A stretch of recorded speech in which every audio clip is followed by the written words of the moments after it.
everyone. This is Al-Fadi, and I'd like to welcome you back to this fascinating series that we've been doing here, myself and my dear brother, Dr. David Wood, who is with me here in studio. Welcome back, brother. The topic, of course, has been atheism and Islam, but we did break it down into a number, basically, of episodes dealing with different topics. For instance, we dealt with God, atheism, and the meaning of life. We dealt with God, atheism, and morality last time, and we want to build upon that today. And today's topic will be focusing on moral arguments for God's existence. And really, one of the primary reasons why we wanted to go in that direction is that, if you watch last week's episode, you'll notice that David made a compelling argument stating that, aside from feelings, basically for an atheist, if you would reject, for instance, the moral behavior of the Prophet of Islam, Muhammad, then you're going to have a foundation to support your decision, because otherwise, why are you rejecting someone else's behavior based on his own belief and based on a different cultural background and so on and so forth? So that will be today's focus, which is moral arguments and how that leads really to prove the existence of God. Welcome back, brother. Thank you, sir. So, how can we tackle this issue, especially when it comes to Muslims who believed in the existence of God, who believed in Muhammad at some point, who followed his own laws, and now they're rejecting him altogether based on his behavior? Yeah, my overall perspective would be you have a kind of dilemma here. You need to pick one. We're all about dilemmas here. Yeah, yeah, we do lots of dilemmas. But basically, when a Muslim rejects Islam and Muhammad for on some sort of moral grounds, they're opposed to the violence in Islam, they're opposed to the killing of apostates and to the terrorism, or they're opposed to the treatment of women, or to Muhammad's relationship with a 9-year-old girl, whatever they're opposed to. If it's a moral objection, then if they become atheists, I'd say they've got a choice to make. Either you need to acknowledge the implications of atheism and abandon the moral objection to Muhammad, reject him for some other reason, but not for moral reasons, or you need to rethink your foundation and come up with a foundation, a basis for why those things are wrong. Again, as you pointed out, beyond your feelings, right? We know that you can feel that some behavior is wrong. If we're asking why it's really, really wrong, and different cultures at different times feel that things are. Notice, because last time we talked about a young woman who walks down the street without a male escort in Pakistan. Her own family will beat her to death. Think about it. The brother who beats her to death, he feels more strongly about his moral convictions than most people in the West do about anything they believe in. Right? He feels so strongly he's willing to kill for it, and to possibly go to jail if they're going to bother to convict him. So he's willing to radically alter his family, his own future, everything, because he feels so strongly that what she did has to be avenged. And so absolutely, and I want to interject something that relates to what you just mentioned. When I appeared on satellite program for the first time with Brother Rashid back in December of 2007, a Muslim woman from Saudi by the name Fatima al-Mutayri accepted Christ. And then almost 9 months later, in August of 2008, I was sitting with Rashid when he passed a note to me and says, her father and brother discovered that she is a Christian and they killed her. I'm not aware of any punishment to date, actually, by anyone against the perpetrators, but which basically, from the community standpoint, they did an honor killing, and they basically saved the face of Islam, technically speaking, which goes along, what you just mentioning. Yeah. So the idea here is if you're saying, well, what are you talking about? I can condemn Muhammad. Of course you can. What's the basis for it? Is the basis just your feelings? If it is, and you're saying that's justification, well, the guy who kills his sister, he has strong feelings. Is that a justification? We want to say that there's something that there are moral standards that are independent of our feelings and beliefs about them, right? So this is the language of objectivity and subjectivity, right? We say that something is objective if it's independent of the way we feel about it, right? We say it's subjective if it depends on our feelings. So a claim, that the classic example is, if you claim that chocolate ice cream is better than vanilla ice cream, there's nothing in ice cream that tells you whether that's true or not. It's just how you feel about it. And someone might disagree with it. I disagree. Yeah, vanilla is always best. My son, he only likes vanilla ice cream. So some people prefer vanilla. And notice there's no correct answer here. It's subjective. It depends. Right. It's called subjective because it depends on the subject, right? You're a subject, I'm a subject. So Not objective, basically. Yeah. We say that something is objective when it depends on something outside of us, right? And so the idea here is, when we talk about objective moral values, these are moral values that are true regardless of what we believe. So even if we all concluded that torturing old ladies for fun is good, that wouldn't make it good. It would still be wrong. We would all be wrong for holding the wrong view. So when we talk about things being objectively wrong, what we're asking the atheist is, when you say Muhammad was wrong, are you talking about your own feelings? Are you saying that you're wired in this way? Are you saying that your culture taught you this, taught you to believe that this is wrong? Mm-hmm. Or are you saying that he did something objectively, morally wrong? That's wrong in spite of what he thought about it. That's wrong in spite of what everyone else thinks about it. If you're saying that, then you've got a problem. And this should lead into a moral argument for God's existence. And there are lots of different forms. We're going to look at William Lane Craig's version of the moral argument just because it's a popular version nowadays. There are tons of different forms of the moral argument. Let's go ahead and check out William Lane Craig's version. So this is William Lane Craig. He is a philosopher. He has actually multiple doctorates. And as far as I know, is the most experienced Christian debater in history. He's been in hundreds of debates with atheist scholars around the world, and he's had quite a few debates with Muslims as well, such as Shabir Ali and Jamal Badawi and so on. But here's his moral argument. And the reason this is good is it condenses everything to two premises and a conclusion. Mm-hmm. But the first premise here is, if God does not exist, then objective moral values and duties do not exist. And premise two is, objective moral values and duties do exist, therefore God exists. Now, the logical form of this argument here is called modus tollens. It's if A, then B, not B, therefore not A. And that's the logical form is indisputable. So to give a simpler example, if it's not a cat, if it's a cat, then it's a mammal. That's true, right? If it's a cat, then it's a mammal. Premise two, it's not a mammal. Therefore, it's not a cat. Therefore, it's not a cat, right? It can't be. So notice that. So that's the logical form of Craig's argument here. So logically is what we call a valid argument, and that all we mean when we say valid is that if the premises are true, the conclusion has to be true, right? Doesn't mean that the premises are true. If an argument has valid logic and true premises, then we say that the argument is sound. We have a sound argument. We have valid logic, meaning that the conclusion actually follows from the premises, and you're starting out with true premises, guaranteeing a true conclusion. So let's go back to the slide there and check out the first premise, and then we'll take a closer look at this. And if we can unpack it for our people, in case they're not familiar with some of these terminologies.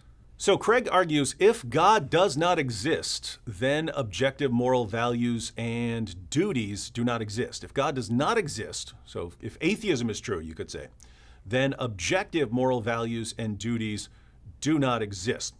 All right, so this would just go back to what we were talking about in the last video, that if God doesn't exist, if there's no God as the source of and just to clarify the terms he's using there, objective moral values and duties. So he's talking about objective, things that go beyond our feelings and our beliefs. That's right. And he has moral values and duties. Values are things that are good or bad, like a human being is intrinsically a good thing, who's worth something. That's a moral value. Duties are things that we're supposed to do, that those can be right or wrong, right? Actions can be right or wrong. And so you have a duty to perform certain actions and duty not to perform other actions. So you have objective moral values, things that are good or bad. what's the standard of those, and actions that are right or wrong. So Craig argues basically similar to what we talked about in the last video, namely that if atheism is true, there are only a couple places to go for your moral views, for your moral claims.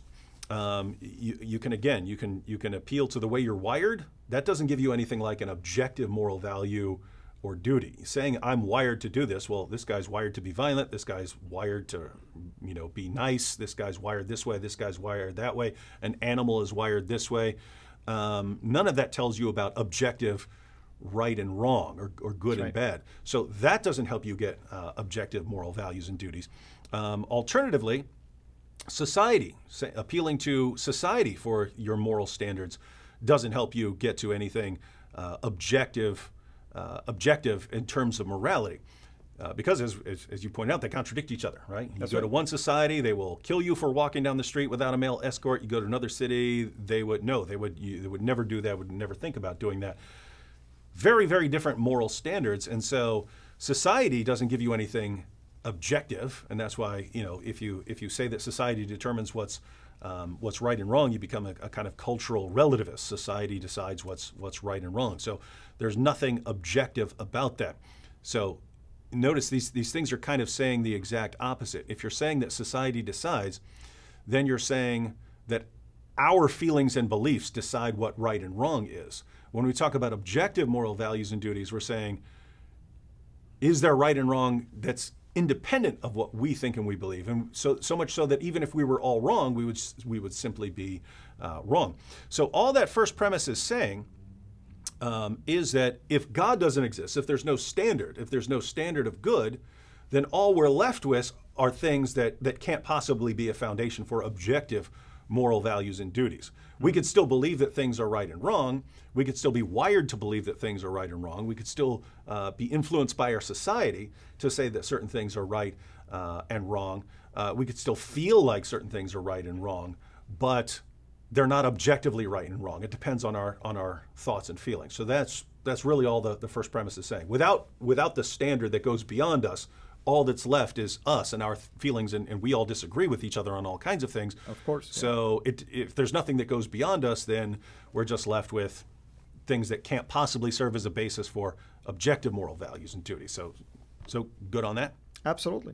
All right. Absolutely. So notice if we agree with the first premise, as I certainly did. When I was an atheist, I agreed with that. That is absolutely correct. If God doesn't exist, then there are no objective moral values and duties, and therefore I can kind of do what I want. All right, let's go back to the slide. We'll check out the next premise. So going back through the argument again, if God does not exist, then objective moral values and duties do not exist. Premise 2, objective moral values and duties do exist. Now, this is a little trickier to affirm because objective moral values and duties aren't exactly things that you can point to. You know what I mean? You don't go out and find them with a telescope or a microscope. You don't find them in the lab. Yeah. If two people are looking at or watching the same behavior, let's suppose we see someone who's torturing an old lady. If one person says, hey, that's objectively morally wrong, and the other person says, it's objectively morally fine, there's no evidence in what's going on that tells you who's right and who's wrong. So it's not something that you find empirically by going out and investigating. But there are certain things that are just like that, right? Like logical laws and so on. You can't point to them. You don't find them with a telescope, but they're still binding and authoritative. Mathematics, right? 2 + 2 = 4. You don't go out and find the mathematical rules around you can apply them. You can apply mathematical rules. You can say, oh, here's 2 of these and 2 of these, and that equals 4, and that's what we call it, and so on. So you can apply mathematical rules and so on. But mathematics is it's conceptual. They're concepts. They exist in the mind, not out there. And so moral values and duties are more in that ballpark, that like logical laws, like mathematical rules, they're concepts, they exist in the mind. So the question is, are they nothing but illusions? Are these just kinds of illusions? Mm-hmm.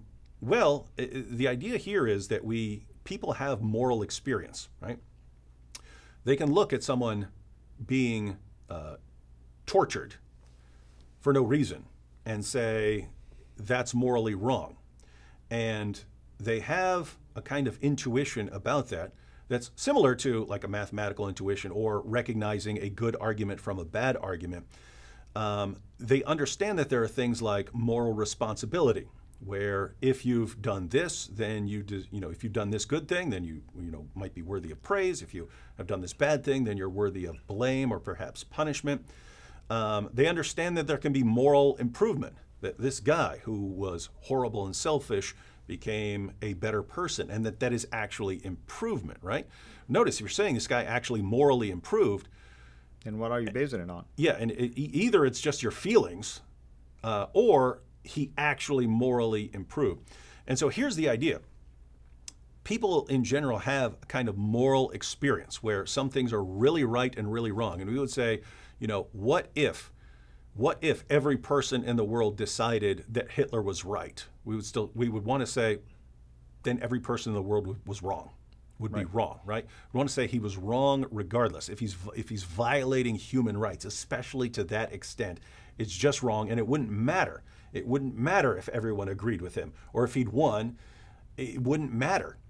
And if that's our position, that there are certain things that can be right and wrong, good or bad, independent of what we say about them or independent of who wins, then we're acknowledging that there are things that are objectively right and wrong, objectively good and bad. Now, it's possible to bite the bullet here and say, actually, it's all just a matter of feeling, right? Right. And that's why we said, if an atheist decides to go that route, he just has to say, well, okay, then I agree. Muhammad didn't do anything really wrong. He just did things that I don't like, which doesn't actually serve as a good basis for rejecting him. You'd have to reject him on other grounds. So you can go that route. But as I pointed out, in fact, the vast majority of atheists still cling to things being objectively right and wrong. So for instance, many atheists will complain about God, right? They'll complain about God. Why did God do this? Why didn't God do that? Why doesn't God come down? Why doesn't God come down here and do this? Notice what they're doing in that situation. And this is almost every atheist you'll run into. Notice what they're doing. They're saying that there are moral values that go so far beyond us that even God has to obey them. And they're saying that we're aware of them, right? So this flies in the face of their claims that, morality is just, subjective feelings and so on. If you're saying God should have done this, God ought to have done that, you're saying there are moral values that go massively beyond us and that you're aware of them. So again, an atheist can bite the bullet and say, yes, I'm not actually saying ever again that anything is really right or really wrong. I'm just telling you my feelings about that. That's not what the vast majority of atheists want to do. They still want to cling to the idea that there are things that are objectively right, objectively wrong, objectively good, objectively bad. But notice, if they want to do that, let's go back to the argument. William Lane Craig's moral argument. If God does not exist, then objective moral values and duties do not exist. Why is that? Well, again, if there's nothing that goes beyond ourselves, no standard that goes beyond ourselves, then all you're left with are foundations that can't possibly be foundations of objective moral values and duties. So premise 1 is true, but premise 2 is also true. Even atheists acknowledge that there are objective moral values and duties, so they agree that objective moral values and duties do exist. But guess what? If you put those two premises together, the conclusion follows necessarily from them, therefore God exists. And so here's the interesting situation that we have that needs to be brought to the surface. You've got atheists who are horrified at the things that Muhammad did and taught, the things that the Quran teaches. They're horrified at these things. They say these are wrong, these are immoral. And they say, we're going to become atheists and we're going to fight against those things. Not realizing that by acknowledging that those things are wrong, by claiming that and believing that those things are objectively, morally wrong, they've just provided evidence for theism, because their worldview can't account for that. Theism can. And as we've seen, you can have an argument that basically takes what they believe. Hey, if we go through this, you have to agree that apart from God, there are no objective moral values and duties, and yet you agree that there are objective moral values and duties. Guys, how do you not realize that you've just provided yourself evidence for the existence of God? Absolutely. And of course, this is interesting because we're going to start tying this into future episodes. And with that, let's wrap it up and give people at least a flavor of what we will be discussing pretty soon here. Well, we are normally we sort of keep the issues separate, right? We deal with issues with atheism when we're talking to atheists. We deal with issues with Islam when we're talking to Muslims. Right. But now we're kind of doing a crossover because there are people who are kind of in a crossover, right? Exactly. They leave Islam and become atheists, and so we're going to kind of bring these issues together by going through various issues in Muhammad's life that people will look at those and say those things are immoral. He should not have done those things. And yet, if they've become an atheist as a result of those things, they've actually lost the foundation. And so when Muhammad did that, it's not just a problem for Islam, it's a problem for atheism as well, so long as the atheist wants to say that that was immoral.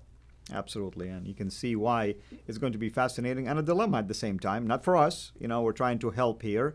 So I hope that you've found all of the videos that we've done so far in this series, which is so far we've been, titling it generically speaking, Islam and Atheism, for the obvious reason that some Muslims are leaving now and calling themselves atheists. Obviously, we're so excited that our dear brother David Wood here is the one that have joined us and decided to do this, I would consider to be pioneering, video series. I'm not aware of anyone so far that have tackled it from this perspective, but we're thankful if there is others as well, of course, that will be dealing with this, because at the end of the day, we want to invite those Muslims, young Muslims who are delusional about Islam, to look into Christ as their only mean of salvation. Thank you, brother. And until we meet again, everybody, have a blessed day. Thank you so much for taking the time to watch this video.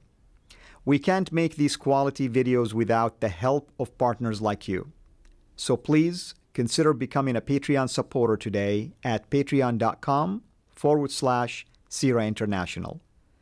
I want to make sure you always get notified when we release a new video. So please click the bell to be notified, and of course, make sure to subscribe to this channel. If this video was helpful to you, please click the thumbs up. Thank you.